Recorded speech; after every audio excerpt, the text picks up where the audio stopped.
Mobile ফোনের অপব্যবহার দিনে দিনে বাড়ছে।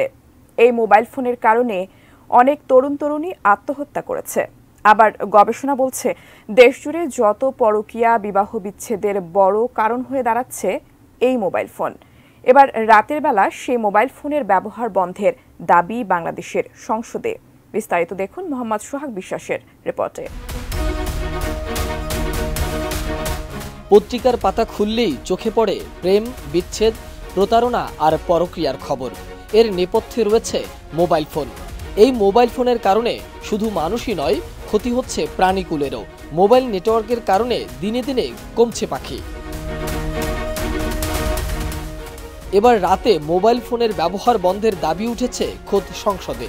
মোবাইল ফোনের অপব্যবহার রোধে এর ব্যবহার সীমিত করার দাবি জানিয়েছেন কুমিল্লা ৭ আসনের সংসদ সদস্য ডাক্তার প্রাণগোপাল দত্ত। মোবাইল ফোনের অপব্যবহারের কারণে নতুন প্রজন্ম প্রতিবন্ধী হওয়ার আশঙ্কা প্রকাশ করে কানের রোগীর সংখ্যা বাড়ার পেছনে মোবাইল ফোনকে দায়ী করেন বঙ্গবন্ধু শেখ মুজিব মেডিকেল বিশ্ববিদ্যালয়ের সাবেক এই উপাচার্য। শনিবার জাতীয় সংসদে ২০২৪ ও ২৫ অর্থবছরে প্রস্তাবিত বাজেটের আলোচনায় অংশ নিয়ে এসব কথা বলেন তিনি। মোবাইল ফোন যেভাবে অপব্যবহৃত হচ্ছে, আমার মনে হয় না যে আর বেশি দিন আমাদের এই প্রজন্ম প্রতিবন্ধী না হয়ে থাকতে পারবে। বিল গেটস সাহেব নিজে বলেছেন ৩১ অক্টোবর ২০১৮ সালে উনি ওনার সন্তানকে ১৬ বছরের আগে মোবাইল টাচ করতে দেননি। ভীষণ নিয়ে এলো ফুলঝুরি মেগা অফার সিজন 6। এই অফারে ফ্রিজ কিনলেই পাচ্ছেন নিশ্চিত ১২ সেটের আকর্ষণীয় গিফট বক্স একদম ফ্রি। প্রাণগোপাল বলেন, কোনো একটা অ্যাপস তৈরি করে রাত ১০টা থেকে ভোর ৬টা পর্যন্ত প্রত্যন্ত গ্রামীণ অঞ্চলে মোবাইল নেটওয়ার্ক নিষ্ক্রিয় করা যায় কিনা, অথবা সেই মোবাইল টাওয়ার যাতে ফ্রিল্যান্সিং এর মাধ্যমে বিদেশি মুদ্রা অর্জনে বিকল্প পথ ছাড়া অন্যান্য ক্ষেত্রে ব্যবহার না করা হয়, সেক্ষেত্রে আমাদের করণীয় কি রয়েছে।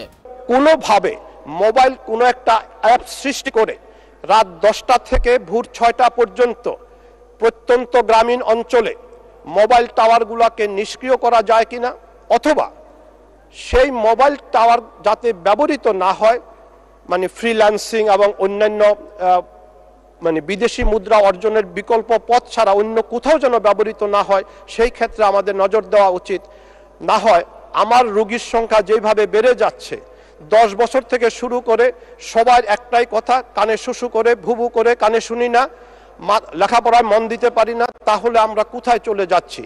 এই জায়গাতে আমি তথ্য প্রযুক্তি মন্ত্রণালয়ের মন্ত্রীর সাথে আমি সেদিন আলোচনা করেছি, কোনো কিছু একটা আবিষ্কার করা উচিত।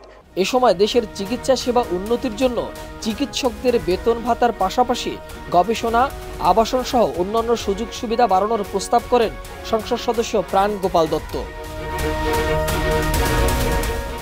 মোহাম্মদ সোহাগ বিশ্বাস, এটিএন নিউজ, ঢাকা।